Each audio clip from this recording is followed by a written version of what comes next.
गंगोत्री मंदिर संपूर्ण पौराणिक इतिहास और रोचक तथ्य। मित्रों, प्राचीन समय में गंगोत्री में मंदिर नहीं हुआ करते थे। उस समय यहाँ के पुजारी गंगाधारा की पूजा किया करते थे। कालांतर में एक गोरखा कमांडर अमर सिंह थापा ने 18वीं शताब्दी में इसी गंगोत्री में मां गंगा के मंदिर का निर्माण करवाया था। आगे चलकर जब यह मंदिर जीर्ण शीर्ण हो गया, तब 20वीं सदी में जयपुर के राजा माधव सिंह द्वितीय ने इस मंदिर का जीर्णोद्धार करवाया था। गंगोत्री धाम उत्तराखंड राज्य के उत्तरकाशी जिले में स्थित है। यह हर वर्ष मई से लेकर अक्टूबर के बीच में ही खुलता है। जिस प्रकार यमुनोत्री के पट द्वार भाई दूज के दिन बंद हो जाते हैं, उसी तरह गंगोत्री के भी पट द्वार दीपावली पर बंद हो जाते हैं। इसके बाद गंगोत्री के कपाट भी यमुनोत्री की तरह ही अक्षय तृतीया के दिन वापस खोले जाते हैं। शरद ऋतु के समय मां गंगा की मूर्ति गंगोत्री से 18 किलोमीटर दूर स्थित मुकबा नामक गांव में की जाती है। जिस भी श्रद्धालु को सर्दी के मौसम में मां गंगा के दर्शन करने हो, वे इस मुकबा गांव में जाकर कर सकते हैं। गंगोत्री से लगभग 50 किलोमीटर पहले गंगनानी नामक एक कस्बा पड़ता है। इस स्थान पर गर्म पानी का कुंड है। इस कुंड के बारे में यह बात बड़ी ही आश्चर्यजनक है कि इस गर्म पानी का स्रोत क्या है, ये आज तक कोई नहीं जान पाया है। मित्रों, माना जाता है कि यह भी मां गंगा का ही एक चमत्कार है और यह उनका ही एक स्वरूप है। गंगोत्री के मंदिर से पहले बाल शिव का एक प्राचीन मंदिर भी है। इस मंदिर को बाल कंडार मंदिर भी कहा जाता है। यह पूरे गंगोत्री धाम का सबसे पहला पूजा स्थल है। गंगोत्री के आसपास के इलाके में अल्पाइन के शंकुआकार वृक्षों के वन और हरे भरे घास से भरे मैदान देखने को भी मिलते हैं। इन वन क्षेत्र को सरकार द्वारा गंगोत्री राष्ट्रीय उद्यान घोषित किया जा चुका है। इसका विस्तार भारत चीन सीमा तक फैला हुआ है। गंगोत्री आए दर्शन अभिलाषी इसके पास वाले ज्ञानेश्वर मंदिर एवं एकादश रुद्र मंदिर के भी दर्शन कर सकते हैं। गंगोत्री से ही एक छोटा सा रास्ता पांडव गुफा की ओर गया हुआ है। यह भारत के सबसे बड़े महाकाव्य महाभारत में वर्णित पांडवों का आराधना स्थल रहा है। दोस्तों, गंगा हमारे देश की सबसे पवित्र नदी है। इसके जल को अमृत के समान माना गया है। भारत में लगभग हर धर्म के लोग गंगा को बड़े ही आदर भाव से देखते हैं एवं उसकी पूजा भी करते हैं।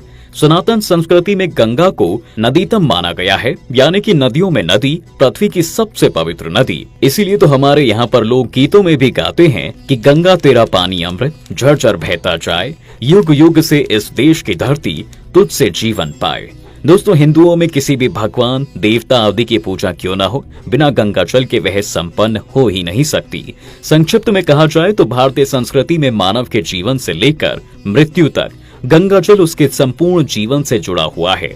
यहाँ तक कि मृत्यु के बाद भी उसकी अस्थियों को गंगा में ही बहाया जाता है, ताकि मृत व्यक्ति को मोक्ष की प्राप्ति हो सके। माँ गंगा की उत्पत्ति और उनके जल में स्नान से मोक्ष पाने के पीछे एक पौराणिक कथा है। आइए अब हम जानते हैं उस कथा के बारे में। गंगोत्री से जुड़ी पौराणिक कथा। मित्रों, पौराणिक कथाओं के अनुसार सतयुग काल में एक महान प्रतापी राजा सगर हुआ करते थे। राजा सगर के 60,001 पुत्र थे और उनके ये पुत्र बहुत ही क्रूर प्रवृत्ति के थे। राजा सगर उनके पुत्रों के इस व्यवहार से बहुत परेशान रहते थे। एक दिन महर्षि नारद ने उन्हें इस समस्या का हल सुझाया और कहा कि राजन, आप एक अश्वमेध यज्ञ करवाइए, उससे आपके पुत्रों को सद्बुद्धि प्राप्त हो जाएगी। राजा सगर ने अश्वमेध यज्ञ का आयोजन करवाया। यज्ञ शुरू ही हुआ था कि इसका प्रभाव देखकर इंद्र का मन घबराने लगा। इंद्र को यह डर सताने लगा कि यदि यह अश्वमेध यज्ञ सफलतापूर्वक संपन्न हो गया तो कहीं राजा सगर अपने पुत्रों के साथ मिलकर इंद्रलोक पर आक्रमण न कर दे। इंद्र का सिंहासन डोलने लगा। इससे घबराकर इंद्र ने यज्ञ का घोड़ा भगवान विष्णु के अवतार कहे जाने वाले कपिल मुनि के आश्रम में ले जाकर बांध दिया। उसके बाद जब राजा सगर के 60,000 पुत्र घोड़े को ढूंढते हुए कपिल मुनि के आश्रम पहुंचे, तो आश्रम में घोड़े को बंधा देख वे सब कपिल मुनि को अपशब्द कहने लगे। इससे कपिल मुनि का ध्यान भंग हो गया और कपिल मुनि को अत्यधिक क्रोध आ गया। क्रोधित कपिल मुनि की निगाह जैसे ही सगर के 60,000 पुत्रों पर पड़ी, वह सब के सब उसी जगह पर जलकर भस्म हो गए। इसके बाद राजा सगर का आखिरी पुत्र जब अपने 60,000 भाइयों को ढूंढता हुआ कपिल मुनि के आश्रम पहुंचा, तो अपने भाइयों की राख और कपिल मुनि को क्रोध में देखकर वह घबरा गया। डर से कांपते हुए वह कपिल मुनि के चरणों में गिर गया और उनसे क्षमा याचना करने लगा। जब कपिल मुनि का क्रोध शांत हुआ तो उसने उनसे अपने भाइयों की मुक्ति का उपाय पूछा।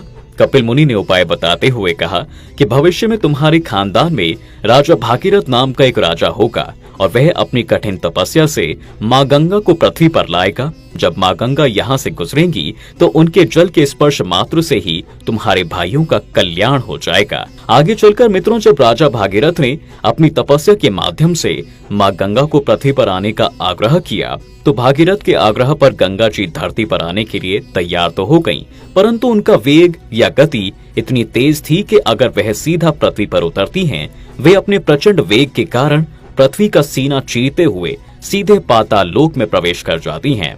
जब भागीरथ ने इसका उपाय खोजा तो उन्हें पता चला कि माँ गंगा के वेग को भगवान शिव के सिवाय और कोई भी नियंत्रित नहीं कर सकता। इसके बाद भागीरथ ने भगवान शिव की तपस्या आरंभ कर दी और उन्हें अपने कठोर तप से प्रसन्न भी किया। भगवान शिव ने धरती पर संपूर्ण गंगा को अपनी जटाओं में उतार लिया और अपनी जटाओं की एक लट खोलकर उससे गंगा जी को पृथ्वी पर उतार दिया, जिससे पृथ्वीवासियों को माँ गंगा के प्रचंड रूप की जगह सौम्य रूप प्राप्त हो सका।